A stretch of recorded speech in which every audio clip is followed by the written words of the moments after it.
સાહેબના નિર્વાણ તિથિનો દિવસ, જે ભજન ગાતા ગાતા છેલ્લો શ્વાસ મહાપુરુષોએ કેશવ ભગવાનના ચરણમાં અર્પણ કર્યો, એ આજનો દિવસ એટલે આપણા માટે એ ઉત્તમ દિવસ, ઉજવણીનો દિવસ. મહાપુરુષો કહે છે કે છેલ્લો શ્વાસ જેનો ગુરુ ચરણમાં અર્પણ થાય એના પાછું વળીને આવો પણ રહેતું નથી. એની સીધી ચોખ્ખી સાબિતી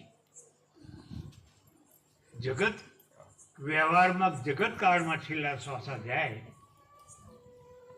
તો એની અપેક્ષા પાછા થવાની રહી જાય. જેનો ગુરુચરણમાં છેલ્લો શ્વાસ ગુરુચરણમાં ગયો એના મહિત જન્મ સફળ થયા છે.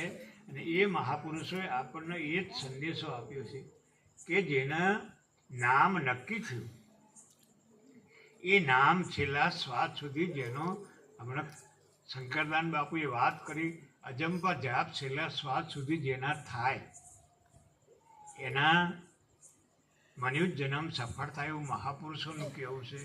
પણ પહેલું તો આપણને નામ નક્કી થવું જોઈએ. એનું કેશવ ભગવાને વાત કરી કે કેશવ નામ નક્કી કર, વેદ શાસ્ત્ર ગીતાને પ્રમાણે, ઋષિ મુનિ સદગુરુ સંત ભગતજન જેને વખાણે. એવું નામ નક્કી કરો કે જેના ઋષિ મુનિ સદગુરુ સંત ભગત જે નામ જપી અને તરી ગયા. એવું નામ છે સદગુરુ પરમાત્માનું, જેના ગુરુમાં ભગવાન નક્કી થઈ ગયો.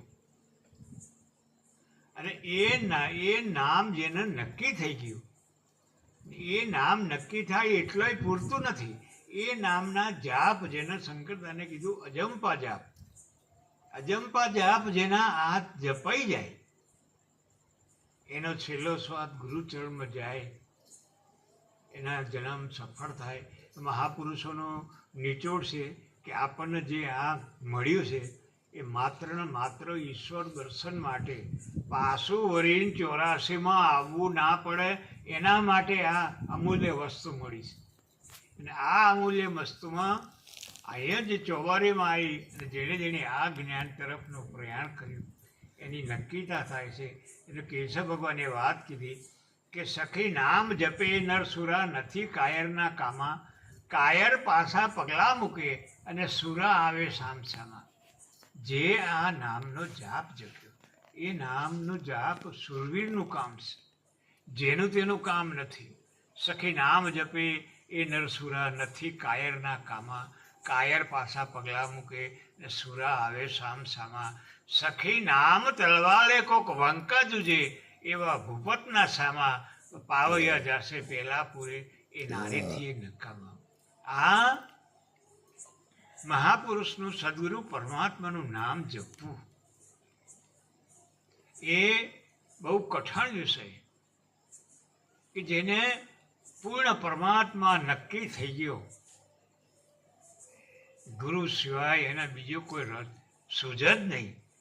એના જીવન જ ગુરુમય જેનું થઈ ગયું હોય એનાથી જ આ નામ જપાય છે. બાકી વાતોથી આ નામ જપાતું નથી. એટલે એને સુરવીર કીધું. સુરવીર જ્યાં ગુરુનું નામ જપવા જાઓ તે જગત સામે આવીને ઊભું રહે કે માણસ કાંઈ ભગવાન હોતા છે કે એનું નામ જપાય, એમ કરીને આને જપતા હોય એને પાછા પડે. પછી જેણે આ નામ, जिसने नाम नक्की किया वो है संत सुजान, केशव नाम हृदय पे રાખો वो है सच्चा भगवान. જેણે આ નામ હૃદયમાં ધારણ કરી લીધું એ સાચો ભગવાન છે. બીજા ગમે તે નામ તમે કોટિક નામ સંસારમાં તાસે મુક્તિ ના હોય, એનાથી મુક્તિ અસંભવ છે. પણ આ સદગુરુ પરમાત્માનું નામ છે, એ પૂર્ણ પરમાત્માનું નામ. જેને હંસ સાહેબે કીધું ગુરુ શરણ વિશ્વાસ રાખો, ગુરુ પૂર્ણ પરમાત્મા, કાટે બંધન કરે મુક્તા હે સકલ કા આત્મા. સકલ વિશ્વનો આત્મા છે આ નામ ગુરુ. એ નામ જેને જેને મળ્યું અને એ નામનું જેણે ભજન કર્યું, એમાં અજંપા જાપમાં હકીકત શું છે સાહેબ, કે આ નામ એવું છે ને કે જેને તમે જીભથી મોઢેથી હોઠ કંઠ હાલે અને ભજવા જાઓ તો આ નામ ભજી શકાય એવું નથી. પરમાત્માનું નામ જે છે, ગુરુનું જે નામ છે, એ નામ સુરતાથી ભજવાનું. સુરતાથી જેનો અજંપા જાપ થઈ ગયો, જેની સુરતામાં સામ સંધાઈ ગયા, એના આ નામનો અજંપા જાપ લાગુ પડે. એટલે કેશવ ભગવાને કીધું કે સખે નામ તલવાલે કોક વંકા જુજે એવા ભૂપતના સામા પાવયા જશે પેલા પૂરે એ નારીથી નકામા. સખી નામ દળે કોક વિવેકી રમશે જેણે પહેર્યા હોય સંતના જામા, પણ મૂઢમતી વાળા ઊંધા હાલે સર્વે છે નકામા. આ નામરૂપી દળે વિવેકી રમે કે જેણે સંતના જામા કે દયા ગરીબી બંદગી સમતા शील सुधार इतने लक्षण संत के कहे कबीर विचार. જેનામાં દયા હોય, ગરીબી હોય, શીલ હોય, સંતોષ હોય, શાંતિ હોય, એવા લક્ષણવાળો મહાપુરુષ જ આ નામદળી રમી શકે. સખી નામદળે કોક વિવેકી રમે જેણે પહેર્યા હોય સંતના જામા, મૂઢમતી વાળા ઊંધા હાલે એ સર્વે છે નકામા. મૂઢમતી વાળા આનાથી વિરુદ્ધ દશામાં હાલે, એનાથી આ અજંપાનો જાપ જપાતો નથી. એટલે મહાપુરુષોએ વાત કીધી કે સખે નામ મોતી કોક મરજીવા લેવે, જે જ્ઞાન સિંધુમાં ડૂબકી દેવે. ઊભા ઊભા જોવે આળસુ એ કોળીએ ન પામે. જ્ઞાન સિંધુ એટલે સદગુરુ. જેણે સદગુરુમાં ડૂબકી દીધી, આપણા હૃદયમાં ડૂબકી દઈએ ને ત્યાં સુધી અધૂરા. જેણે ગુરુના હૃદયમાં ડૂબકી દીધી, સખી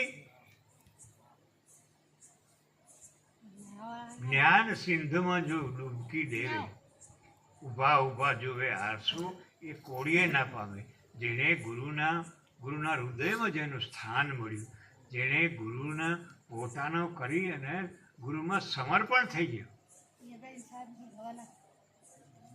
એના આ નામરૂપી દડો મોતી મળ્યું છે. અને આ મોતી જેને જેને મળ્યું એના મનુષ્ય જન્મ સફળ થાય છે. એટલે મહાપુરુષે કીધું સખી નામ જપી નર સુરા નથી કાયરના કામા. કાયર પાછા પગલા મૂકે સુરા આવે સામ સામા.